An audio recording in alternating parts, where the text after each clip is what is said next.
अस्सलाम वालेकुम रहमतुल्लाहि व बरकातहू। चन्नपटना शिराज यूट्यूब चैनल पर आप तमाम का स्वागत है। हम जहां पर ठहरे हुए हैं वो शेरू होटल यानी महदविया सर्कल है और मेरे पीछे मुस्लिम अंजुमन महदविया के ऑलमोस्ट ऑल डायरेक्टर्स यहां पर आए हुए हैं। उनके पीछे जो होटल है वो जनाब रियाज और जनाब नयाज साहब की होटल है। ये डायरेक्टर्स यहाँ पर किस लिए आए हैं ये इन्हीं से जानने की कोशिश करेंगे। आइए। अस्सलाम वालेकुम रहमतुल्लाहि बरकातहू।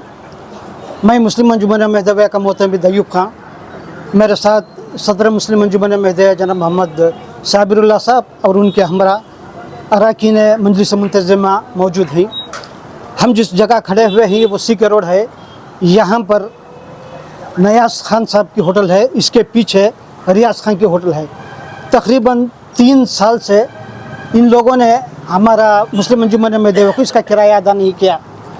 उसकी वजह क्या है, 2 साल कोविड आ गया था। उसकी वजह से जब हम भाड़ा मांगने उनके पास जाते थे तो कोविड का हवाला देकर भाड़े को टाल देते थे।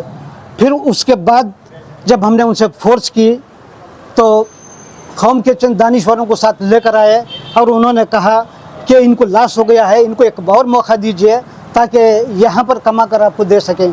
उनकी बात को इज्जत देते हुए हमने उन्हें वक्त दिया। फिर अचानक रियाज के एक बेटे का इंतकाल हो गया, उस वजह से भी उनसे हमें भाड़ा पूछ नहीं सके। लेकिन अब मुसलसल 3 महीने 4 महीने से लगातार हमें कोशिश कर रहे हैं, पैसे देने की बात कर रहे हैं, लेकिन वो टस से मस नहीं हो रही। इसलिए मजबूरन होकर हमें यहाँ पर इन दोनों होटलों को लाक डाल रहे हैं। लाक डालने के बाद इंशाअल्लाह फिर ये एक्शन को रखा जाएगा। जो ख्वाहिशमंद हजरात हैं वो एक्शन में ले सकते हैं। चन्नपटना शिराज यूट्यूब चैनल के ज़रिए से हम कुछ सवालात हैं यहाँ की मुस्लिम अंजुमन महदविया के डायरेक्टर से। मेरा सबसे पहला सवाल है जनाब सबर अयूब साहब से। ये जो आपने जनाब रियाज और नयाज साहब की होटल बंद करवाए और यहाँ पे लाक्स डलवाए, ये हम जहाँ पर बैठे हैं ये बेंगलुरु मैसूर का रोड है। यहाँ पे भी उनकी होटल का एक एंट्री लेने की जगह है और पीछे भी है। दोनों जगह पे आपने लॉक करवाया। इतनी क्या मजबूरी आ गई कि आपने लॉक करवाया है? जैसा कि इससे भी पहले मैं बता चुका हूँ, 3 साल का भाड़ा बकिया है इनका। कई दफ़ा इनको बोलने के बावजूद तकरीबन 6 सीटिंग हुई इनके साथ।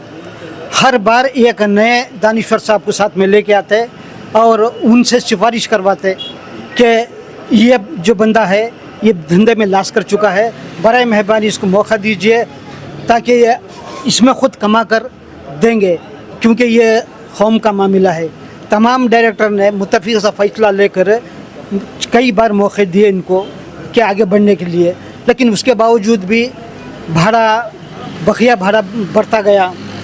हमने बीच में भी इनको कहा कि अगर आप कुछ होटल नहीं चला सक रहे हैं तो बराए मेहरबानी होटल बंद करके चाबियां ला के दे दो ताकि हम दूसरी जगह रिएक्शन करके इसको फिर से चला सकेंगे। लेकिन उन्होंने हमारी बात नहीं मानी।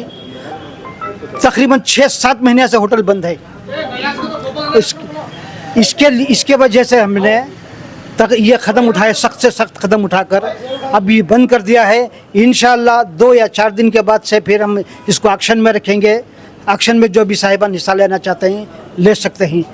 ये होटल जो है रियाज खान की है, इसके पीछे नयाज खान साहब की वजह से 2 हिस्से ही एक। हालांकि नयाज खान ने कहा है कि इसमें मेरा कोई ये नहीं है, मैं अंजुमन के साथ हूँ, लेकिन उसके बावजूद भी एग्रीमेंट उनके नाम पर है। एक दुकान रियाज खान के नाम पर है, इसलिए हमें मजबूरन ये कदम उठाना पड़ा।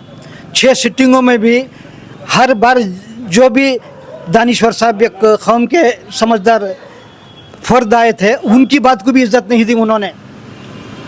6 महीने का टाइम लेते गए, हर बार नए लोग आते गए। मजबूरन हमने भी ये कदम उठाना पड़ा है। मेरा दूसरा सवाल आपसे ये है कि यहाँ पर एक चाय की होटल भी है। हो सकता है इसको जनाब रियाज साहब ने या नयाज साहब ने दी है। मैंने देखा कि आप इस चाय की होटल वालों से भी बात कर रहे थे, तो उनसे क्या बातचीत की आपने? चाय के होटल वालों से बात की। उन्होंने डेली का किराया रोज़ 100 रुपये रियाज साहब को दे रहे हैं, उन्होंने बताया। लेकिन रियाज साहब का भाड़ा कुछ भी हम तक पहुँच को नहीं। हमें उनको क्या बोली, उन्होंने क्या कुफुल दाल गलती बोल कर हमें उनको रिक्वेस्ट कर रहे उनसे। तो उन्होंने क्या बोल रही सर, आज ही सी कर रही उन्होंने क्या बोला तो रिक्वेस्ट कर रही संदोल है सामना व्यापार का जरा टाइम है, जरा को रिक्वेस्ट करी उनके पास हमें 8 दिन का किराया लेती हैं, 8 दिन तक हमें उनको मौका देती हैं, 8 दिन के बाद उनको क्लोज़ करा देती हैं और उसके बाद एक्शन करती। ये एक्शन होने के बाद उनको जो यहाँ के जो होटल के जो भी जिसे भी एक्शन में थे वो उनको इख्तियार बनता है, सामने होटल किसे देना किराए को क्या करना उनका इख्तियार बनता है। फिलहाल तक हम 8 दिन के वास्ते उनको चलाने का मौका देती हैं। वो किराया अंजुमन को लगा को ना देना, वो क्या है सो किराए का बात करती है हमें, सुबह को बोली उनको सवेरे आए के बाद इंशाल्लाह किराए की बात होती है। होटल का किराया रियाज साहब ले ली, रोज़ 100 रुपये कहता कि उन्हें अदा करेंगे तो होटल का किराया पर डे, बट हम ना तो उन्होंने 3 साल का किराया पेंडिंग रखी। ऐसा किराया इधर से भी ले रही, हमने कुछ अदा ही नहीं। कहाँ तक ये कौम का किस्सा ना भी अंजुमन कैसा भी क्यों भी चल जाता है करने का किस्सा, अंजुमन कैसा चलना फिर स्कूल चला रही हमें क्या कि है क्या क्या बहुत सारे काम होती है अंजुमन से, कैसा चलना सो अंजुमन के कोई आज फर्द आपको क्या गली में किसी के पास 1 रुपया चंदा पूछा नहीं, आज तक पूछ को भी नहीं। जो भी है अंजुमन की मिलकत क्या है उसकी के ऊपर, अंजुमन के सोर्सेस जो भी हैं वो अंजुमन की मिलकत क्या है उसके सोर्स के ऊपर डिपेंड है, अंजुमन किसी के इस पर डिपेंड नहीं है। इसके बावजूद हम इतनी सख्ती नहीं करें तो अंजुमन चलना मुश्किल है साहब, इसलिए हमें सख्ती करना पड़ता है। जो किराए पेंडिंग कोई भी रहता है इधर से हमें सबको कुफलाम भाती। खुदा हाफिज़। तो जैसा कि आप लोगों ने मुस्लिम अंजुमन महदविया के डायरेक्टर से सुना, इसकी मेन वजह यह है कि इस रियाज साहब और नयाज साहब की होटल को बंद करने की एक मजबूर में आकर बहुत वक्त इनको टाइम दिया गया, लेकिन हर वक्त जो मिलना चाहिए था वो नहीं मिला। इस वजह से ये होटल को आज ताले लगवाए हैं मजबूर होकर। बने रहिए चन्नपटना शिराज में। अल्लाह हाफिज़।